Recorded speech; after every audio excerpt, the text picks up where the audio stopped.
कि मैं शेर नहीं बोलूंगा, मगर आप मुझे तालियां बजा करके बताएं कि हम युवा नेता का इस्तेमाल कर रहे हैं, बेबाक रहनुमा का इस्तेमाल कर रहे हैं, मुस्तकीम डिग्निटी का इस्तेमाल कर रहे हैं। मुस्तकीम डिग्निटी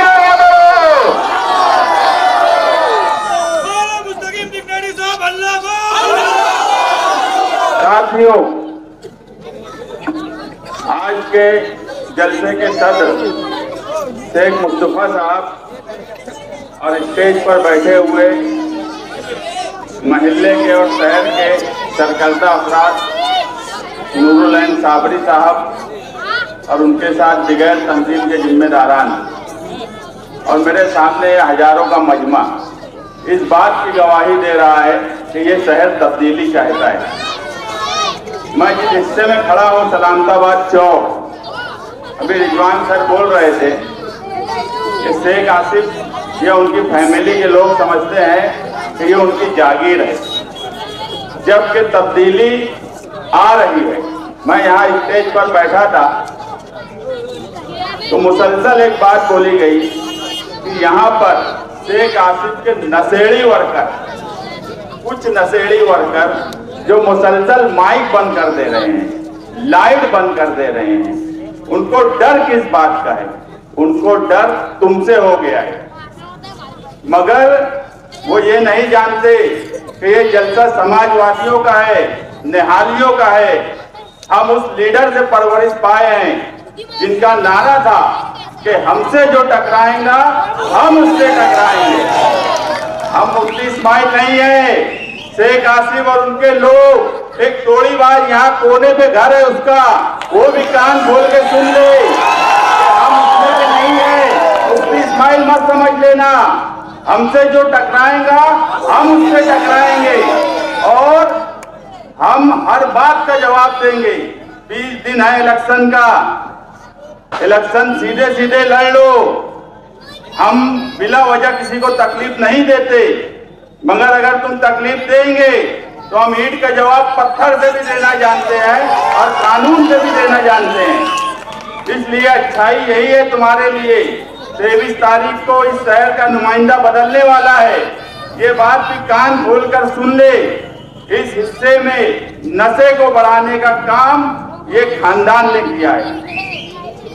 मैं कई मर्तबा देखा हूं जो लोग नशा करते हैं वो उनको नशा करने की आदत लत लगाई जाती है और ये ऐसी बुराई है जिससे सिर्फ उस लड़के का या उस आदमी का या उस नौजवान का नुकसान नहीं होता।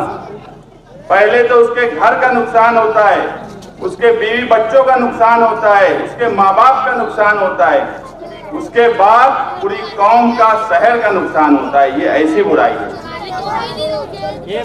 आप जो भी लोग इस महल्ले में मेरी बात सुन रहे हैं, आप, मैं किसी पार्टी का नाम नहीं लूंगा, आप सिर्फ एक बात पर गौर करिए कि ये लत कौन सी पार्टी के लोग लगा रहे हैं, और अगर ये लत आपको समझ रहा है कि किस पार्टी के लोग लगा रहे हैं तो आप उस घर के लोग 20 नवंबर को आपके हाथ में है।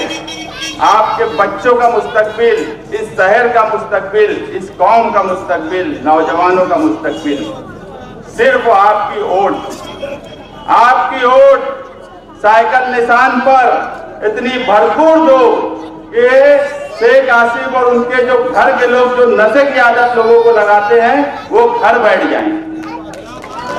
आप इतनी भरपूर साइकिल निशान पर वोट लगाइए, यही उसका इलाज है। हम जब हमारी गारंटी लोगों के सामने देंगे तो हम इस बात का ख्याल रखेंगे कि इस बुराई को किस तरह खत्म किया जाए।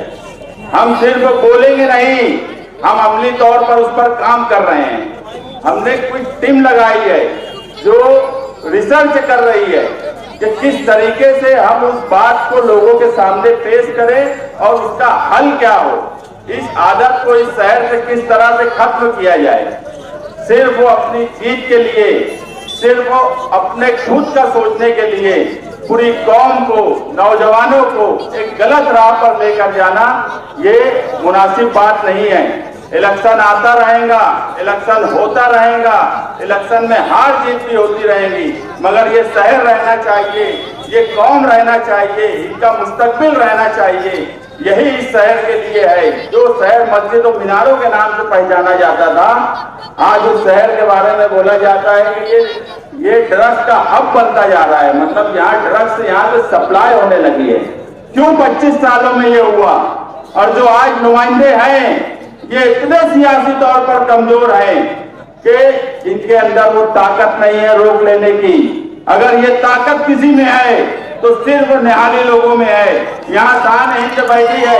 क्या आपको नहीं लगता कि ये नशे की लत और इस तरह के जो बुराई फैला रही है, ये कौन रोक सकता है?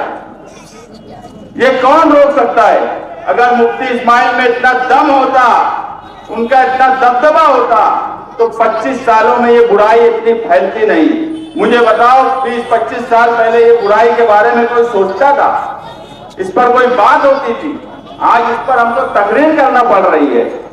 आज हम तामीर और तरक्की की बात करने के बजाय इस पर बात क्यों कर रहे हैं? क्योंकि इस शहर में एक खानदान ने लोगों में नशे की लत लगाई, तो दूसरा जो नुमाइंदा था वो इतना कमजोर, इतनी मिली जोड़ उनके साथ कि वो कुछ नहीं कर सके। मैं अभी भी बोलता हूं कि जिन लोगों ने अब्दुल मालिक को गोली मारी, मुझे बताओ 1-1.5 महीने में छूट गए। एक सियासी आदमी पे गोली मारने के बाद अगर कोई आम आदमी भी होता तो इतनी जल्दी उनके मुजरिम छूट नहीं सकते थे, उसके मुलजिम छूट नहीं सकते थे। इसका दूसरा मतलब यह है कि मुफ्ती इस्माइल की मिली जोड़ है। उन्होंने चाहा ही नहीं कि उनको सजा हो, वो जेल में रहे, उन्होंने चाहा ही नहीं। ये बात उस फैमिली को समझना चाहिए। या फिर उनके अंदर दम ही नहीं है, और जिसके अंदर दम नहीं है उसके साथ रहकर तुम करोगे क्या? जिसके अंदर दम ही नहीं है उसके साथ रह के करोगे क्या? शहर में एक तब्दीली की लहर है। शहर हर हिस्से में, हम आज मैं 20 साल से इलेक्शन लड़ रहा हूं, जमीन पर इलेक्शन लड़ रहा हूं। जो बदलाव मुझे पूरे शहर में इस मर्तबा देखने को मिल रहा है, मैंने 2004 में नहीं देखा, मैंने 2009 में नहीं देखा, मैंने 2014 में नहीं देखा।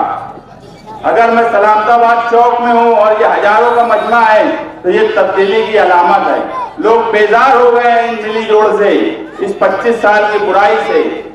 शहर तामीर और तरक्की के नाम पर तरस रहा है। आप देखेंगे कि मालेगांव आउटर मुसलसल तरक्की की तरफ चला गया, और मालेगांव का सेंट्रल जिस हिस्से में मैं खड़ा हूं, ये हिस्सा आप देख लो, यहाँ पर आने के लिए कितनी तकलीफ होती है।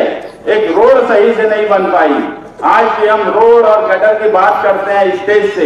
ये मुझे मुनासिब ही नहीं लगता कि असेंबली का इलेक्शन लड़ रहे हो और हम स्टेज से रोड की बात करें, मगर मजबूरी ये है कि हमें चलने के लिए रोड नहीं है। जबकि बात 25 साल के बाद ये होना चाहिए थी कि यहाँ पर एजुकेशन के लिए कोई बड़ा कैंपस क्यों नहीं बना। यहाँ बात ये होना चाहिए थी कि हेल्थ के लिए कोई बड़ा हॉस्पिटल क्यों नहीं बना। यहाँ बात ये होना चाहिए थी कि रोजगार के लिए कोई नई चीज क्यों नहीं यहाँ पे लाई गई। ये सब बात इलेक्शन के, असेंबली इलेक्शन के स्टेज से, कैंपेनिंग से होना चाहिए। मगर मजबूरी ये है कि इन लोगों ने 25 साल में हमें बुनियादी सहूलत से ही महरूम रखा, बुनियादी सहूलत ही नहीं दी। तो आज एक आम आदमी, अगर मैं कहीं जाता हूँ कहीं पर, तो लोग बोलते हैं कि यार हमारे घर के पास की रोड बना दो, हमारे घर के पास की गटर बना दो। पानी नहीं सही से आता, पानी गंदा आता है, पानी 2 दिन नहीं आता, पानी का सिस्टम सही नहीं है, 4-4 दिन नहीं आता। ये असेंबली के टॉपिक नहीं है, मगर मजबूरी है लोगों की भी कि उनको बुनियादी सहूलत से जानबूझ के महरूम रखा गया। अगर वो उनको बुनियादी सहूलत दे दी जाती, अगर आप मानो कि आपके शहर में सारी रोड पुख्ता और अच्छी हो जाती, आपके पानी की सप्लाई बराबर हो जाती, आपका ड्रेनेज सिस्टम बराबर हो जाता गटर का, तो आज आप बात किस पर करते? आप बोलते ना कि आप हमको हॉस्पिटल अच्छा चाहिए, हमको एजुकेशन अच्छा चाहिए, हमको रोजगार चाहिए, हमको दिगर सहूलत चाहिए, हमको सुशोभीकरण जो उस हिस्से में हो रहा है वैसा सुशोभीकरण चाहिए, मगर आप इसलिए इसमें आपकी गलती नहीं है, आप इसलिए ये बात नहीं कर पा रहे हैं कि आपके पास वो सहूलत दी ही नहीं है। आप एक बार सोचिए तो सही, आपको 25 साल के बाद कहां लाकर खड़ा कर दिया गया।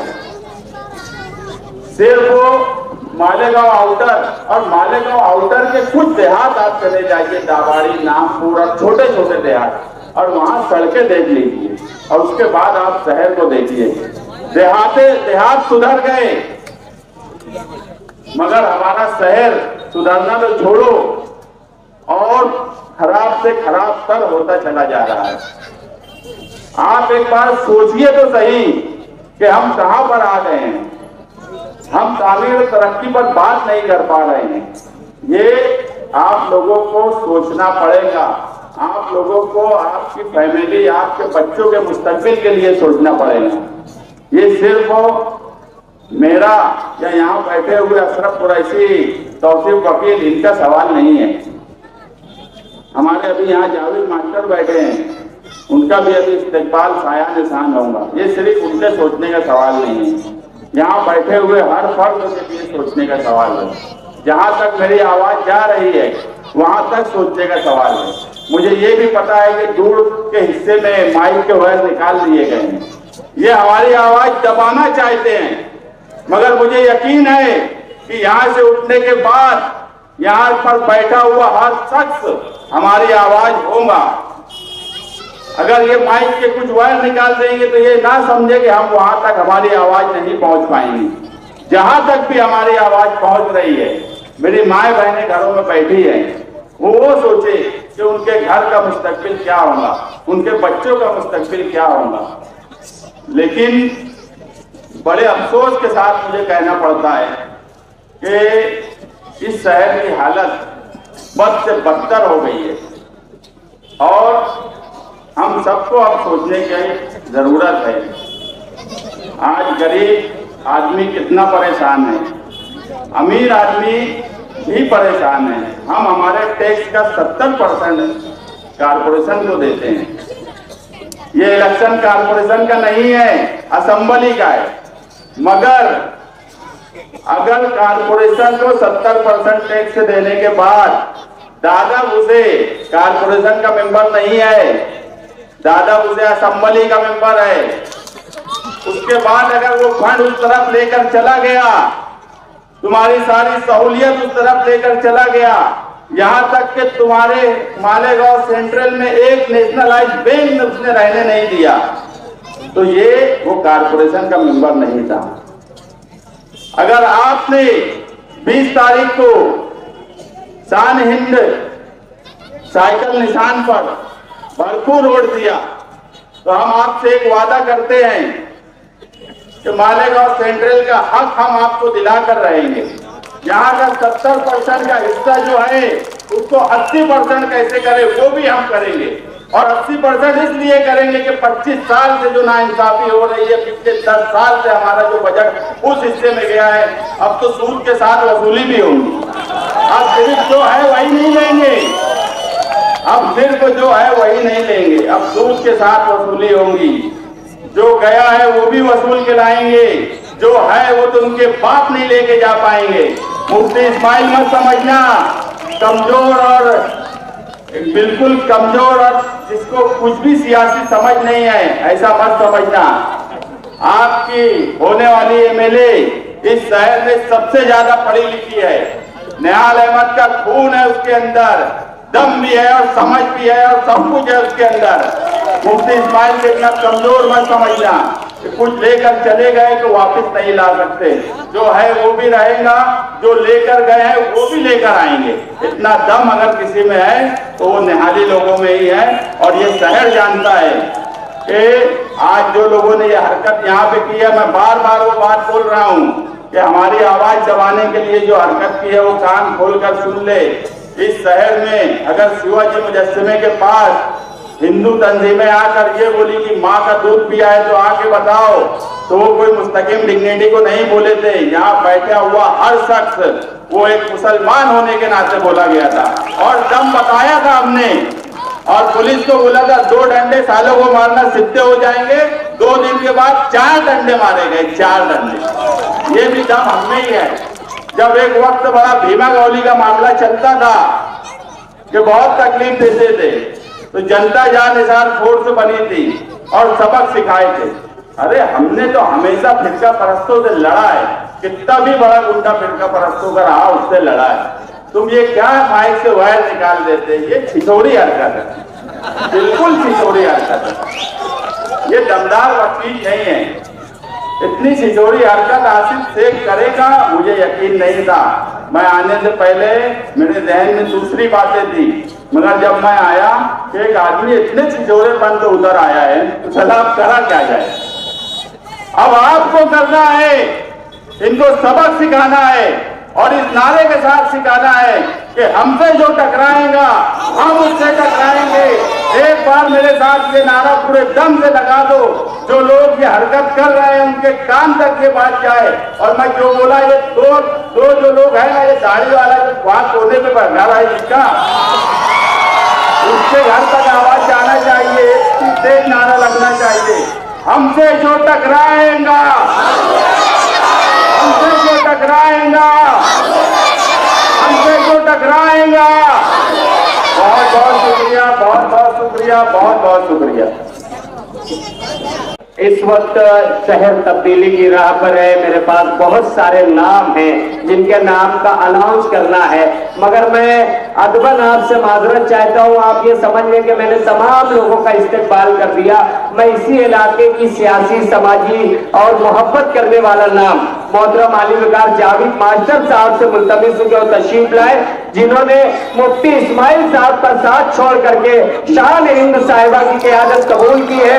शान हिंद साहिबा के हाथों उनका इस्तेमाल होना चाहता है। मेरी सरपरस्ती इस वक्त जावेद अनवर साहब, कारी ज़ैनुल आबिदीन साहब और दीगर रुख्ताकार कर रहे हैं। मैं इस वक्त सिर्फ को इतना कहूंगा, मुस्तकीम डिग्निटी साहब इस बात का इजहार कर रहे थे कि दिल लुभाते हुए मंजर से निकल आते हैं। वो भी क्या लोग हैं जो घर से निकल आते हैं और बेसबब इन निहाली लोगों को दबाने की न कोशिश करना। हम उस सबसे हैं जो पत्थर से निकल आते हैं, हम उस सबसे हैं जो पत्थर से निकल आते हैं। मौलाना जाहिद नकवी यहाँ बैठे हैं, रिजवान सर बैठे हैं, आमीन चेयरमैन बैठे हैं, बाकी राशन वाला जावेद अनवर, कारी ज़ैनुल आबिदीन बैठे हैं, मेरी सरपरस्ती कर रहे हैं। मैं सिर्फ को इतना कहूंगा कि पहुंचकर घर मैं दरवाजे पे दस्तक जब भी देता हूँ। अब आप बताना मुझे, एक बेटी शान हिंद निहाल अहमद, निहाल साहब की बेटी, कौम की बेटी क़यादत करने के लिए निकली है, हमारी सरपरस्ती करने के लिए निकली है। पहुंचकर घर में दरवाजे पे दस्तक जब भी देता हूँ, गलत ही क्यों निकलता है हमेशा मेरा अंदाजा। पहुंचकर घर मैं दरवाजे पे दस्तक जब भी देता हूँ, हमेशा क्यों गलत ही क्यों निकलता है हमेशा मेरा अंदाजा। मेरे मुंह से निकलता है हमेशा नाम बेटे का, मगर बेटी ही उठकर खोलती है घर का दरवाजा। अब तालियां बजाए और मुझे बताए, एक एक शख्स तो तालियां बजा करके इस्तेमाल करे। शान हिंद आगे बढ़ो।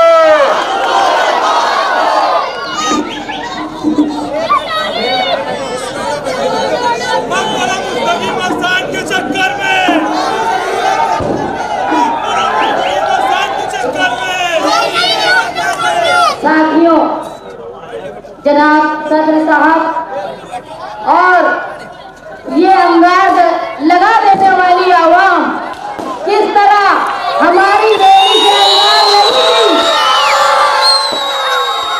उस अंदाज में आज के जलसे में शोला भड़का दिया।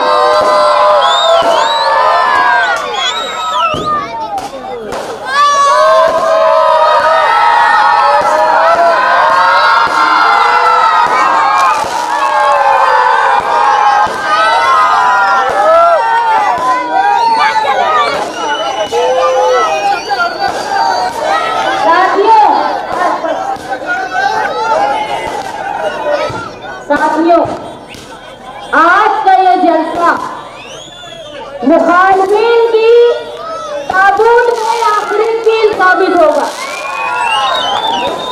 मैं जिस जगह पर खड़ी हूँ, जब मैं शाम में घर घर यहाँ घूम रही थी, मैंने लोगों को देखा, लोगों की तकलीफ को देखा।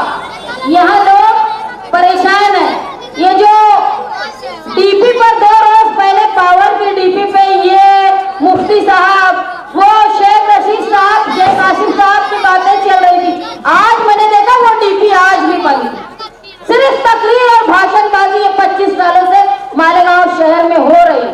ये तुम्हारी ताकत है कि आज तुम यहाँ इतनी तादाद में जमा हुए हो, और ये तादाद से उनको ऐसी अंगार लग रही है कि वो तुम्हारे स्पीकर से तुम्हारे भोंगे के वायर खींच लेते। लेकिन ये निहाली दबदबा, ये समाजवादी सोच के लोग किसी अंडर फंडर के डर में डरने वाला नहीं है। इलाके के लोगों का सबसे बड़ा मसला जो था वो नशे के ताल्लुक से था। मैंने इससे पहले भी कहा कि जो लोगों को तुम नशे के धंधे में, नशे के कारोबार में फंसा रहे हो, लोगों को पूरी नस्लें खराब हो रही है इससे। तुम समझो कि अगर आज किसी का बच्चा, कोई लड़का नशा करता है तो आज तुमको एहसास नहीं हो रहा है, लेकिन आगे जाके चंद सालों में ये हाल होगा कि घर से बेटी बहन जब निकलेगी तो महफूज वापस आती है या नहीं, इसका डर तुमको होगा। नशे की लानत को इस इलाके से खत्म करो, वरना तुम्हारी नस्लें खराब हो जाएंगी। और इसको बढ़ावा देने वाले वो पहले कांग्रेसी और आज जो अपने आप को बहुत बड़ा गुंडा समझते हैं, उनकी ताकत ये है कि जब उनके घर का एक आदमी फंसा गोली में तो वो चलेगा दूसरे के कदमों में गिरने, वो क्या तुमको डराएंगे? तुम वो इलाके के लोग हो जहां मुंशी अब्दुल लतीफ साहब, जहां जिगर कच्ची, जहां नवाब मुकादम, जहां पर ऐसे लोग थे, अमीर खां पठान, ये वो लोग थे जिनका तूती बोलता था। आज तुम बता दो, तुम्हारे इलाके के लोग बता दो कि तुम्हारे इलाके के लोगों में लीडरशिप बची है क्या? अरे वो जो कोने में जो आदमी है ना, वो बहुत बड़ा अपने आप को नेता समझता होगा। देखो इनके पास है, मैं कभी किसी के खिलाफ नहीं बोलती, लेकिन मुझे बोला गया है कि बोलो, सुनना चाहते हैं और मैं मेरे मानने वालों की बात बोलूंगी। देखो एक है मैयत मंत्री उनके पास, और दूसरा है संडास मंत्री, और वो डराने की कोशिश करता है तुमको, वो जो तुम्हारा महिला साफ करके घर चला रहा है, उसकी हैसियत ये है। संडास मंत्री क्या सफाई करवा के घर भर रहा है तुमको मालूम है? वो तुम्हारे सामने बोलेंगे। सिर्फ मालेगांव शहर में सियासत में लोगों को तबाही की तरफ लाने का ये काम किया कर रहे हैं। मैं आज यहाँ से इस बात का वादा करती हूँ कि आप लोगों ने निहाली खून को परवान दी। आने वाले इलेक्शन में जहाँ मैं उम्मीदवारी कर रही हूँ, मुझे तुम लोगों ने चुनकर दिया, तो ये लोग, ये संडास मंत्री से लेके नशे का कारोबार करने वाले सब अपने घर में बैठ जाएंगे, ये वादा करती हूँ आपसे। मालेगांव शहर की स्कूल है, आज वो स्कूल देखो जो मुंशी जी के नाम से, उसको खंडर बना दिए, धीरे धीरे उसको भी नशे का अड्डा बनाएंगे। मैं खास तौर पे जावेद भाई को बोल रही हूँ, वो तुम्हारे खानदान के लोगों के नाम से है, उसको बचा लो। मालेगांव शहर की तमाम स्कूलें जो प्राइमरी स्कूल थी, वहां पे ये शेख रशीद का खानदान 2 काम करता है। तो एक गाले बना के भाड़ा खाता है या नशे का अड्डा बना देता है। ये नशे का अड्डा तुम्हारी बहन बेटियों की इज्जत से खेलेगा, तुम्हारी नस्लों के साथ खेलेगा। इनको अपने शहर से भगा दो। ऐसा करने वालों को, जब तुम्हारे बच्चे जब जाता है ना लड़का घर से बाहर, तो डर होता है कि कोई नशेड़ी उसको ब्लेड न मार दे, उसका मोबाइल, उसका पैसा, मेहनत की कमाई न छीन। देखो जो नस्लों को ये लोग फंसा रहे हैं नशे में, उनके घर वालों से भी मैं वादा करती हूँ कि हमारा राज आने के बाद मैं सबसे पहले ऐसे लोग जो नशे में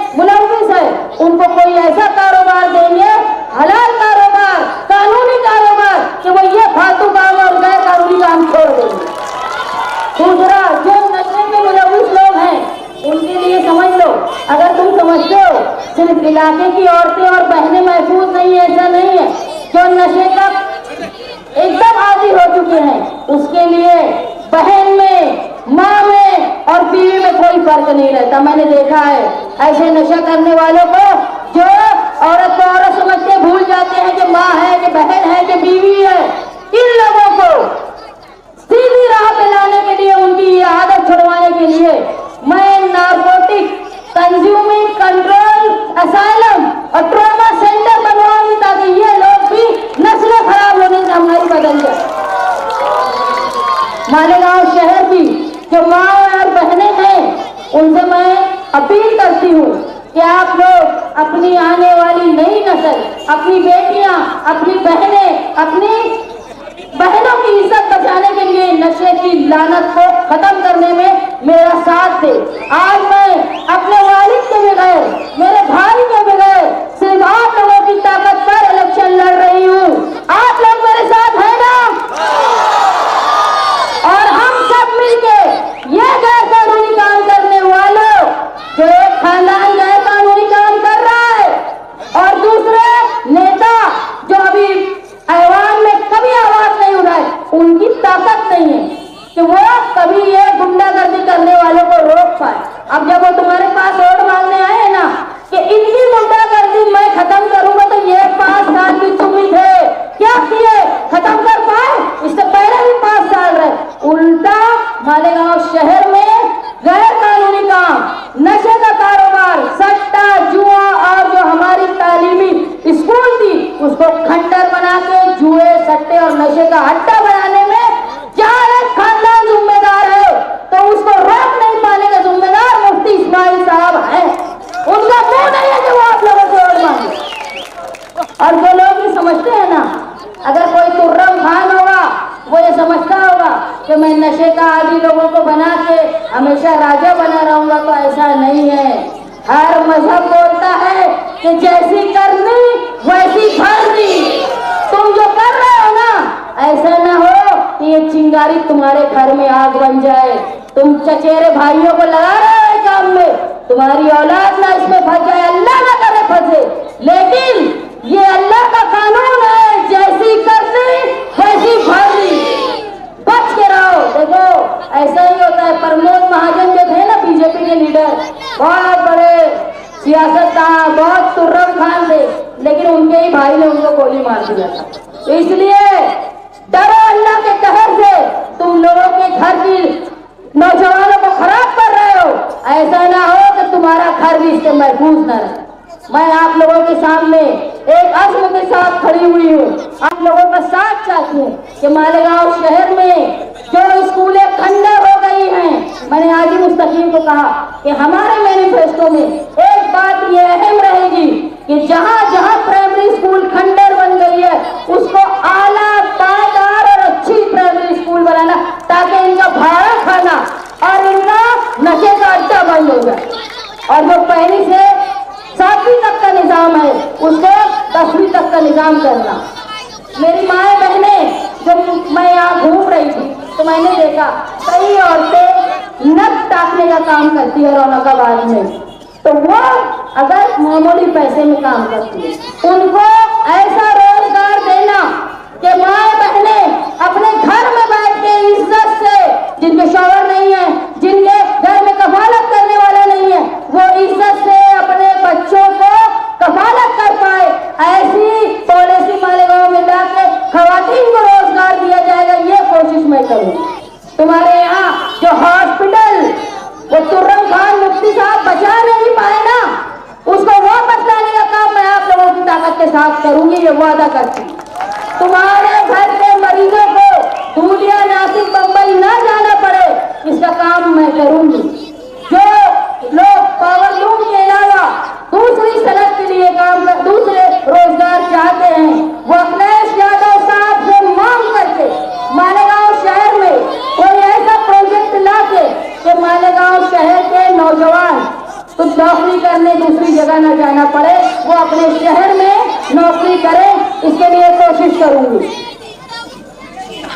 आप लोग सब यहाँ आए, किस इलाके में मैं तकरीर कर रही हूँ, जो लोग बिरादरी के नाम पे हमारे टुकड़े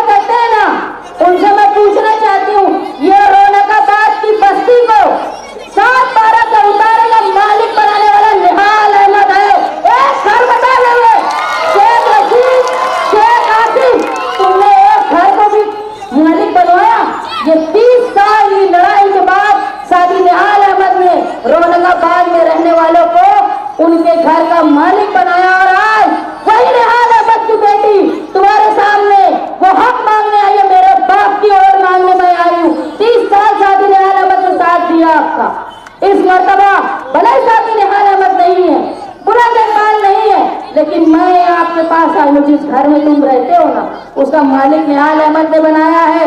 उसकी बेटी तुमसे हक मांगने आई है। मुझे वोट आप लोगों से चाहिए और मुझे यकीन है कि मुझे वोट मिलेगी, क्योंकि मुसलमान कुछ भी हो सकता है, ऐसा फरामोश नहीं होता। और तुमको ठिकाना लगाना है जो बिरादरी के नाम पे तुम्हारी नस्लें खराब कर रहे हैं ना। अरे उनकी ताकत क्या है मालूम? इलेक्शन के बाद बहुत बिरादरी करते हैं ना, एक घर बता दे जो किसी खानदेशी या मराठवाड़े से आए हुए लोगों के लिए एक घर बनाया है इन्होंने, कभी कुछ नहीं किया। अति कर्मन पे किसी का घर बनाया ना तो पावर चोरी के लिए और बिल का पैसा खुद खाए, ये वो लोग हैं। ये क्या बिरादरी की बात करेंगे? ये बिरादरी की बात करते हैं 26 एंटी करप्शन पे हमला करने वाले, ये एजाज फैक्ट पे हमला करने वाले ये लोग, ये वो लोग हैं जो रिजवान सर के घर पे बुज़दिलों ने हमला किया। ये वो है जो अब्दुल मालिक यूनुस के ऊपर हमला किया। ये क्या बिरादरी का भरम भरेंगे? इनकी ताकत क्या है? तुम्हारे इलाके के लोग एक कत्ल हुआ था, भले कानून से सजा नहीं मिली, लेकिन अल्लाह का कानून बाकी है, उससे कोई माई का लाल नहीं बच सकता। जो कानून की यहाँ के कानून से तुम बच गए, लेकिन अल्लाह के कानून से तुम नहीं बचोगे। और जब उसकी पकड़ होगी ना, गिरफ्त बहुत मजबूत होगी, वहां नहीं आएगा अजीत पवार तुमको बचाने, वहां कोई अजीत पवार नहीं आएगा जब तुमको तुम्हारी औकात समझेगी। आज मैं आप लोगों के सामने वोट की दरख्वास्त करने आई हूँ मालेगांव शहर के प्राइमरी स्कूल का निजाम दुरुस्त करने के लिए। मालेगांव शहर की जो माएँ बहनें रोजगार करती हैं, उनको घर बैठे रोजगार मिले। जो नौजवान बैरून शहर बाहर जाके नौकरी करते हैं, उनको शहर में नौकरी मिले। जो लोग नशे के व्यापार कर रहे हैं, उनको सुधार के हलाल कमाई करने का मौका मैं आप लोगों के साथ मिलकर के लिए वादा करती हूँ। मालेगांव शहर में अच्छे अस्पताल का इंतजाम हो, ये कोशिश मैं करूंगी। और सबसे बड़ा है हमारा दबदबा,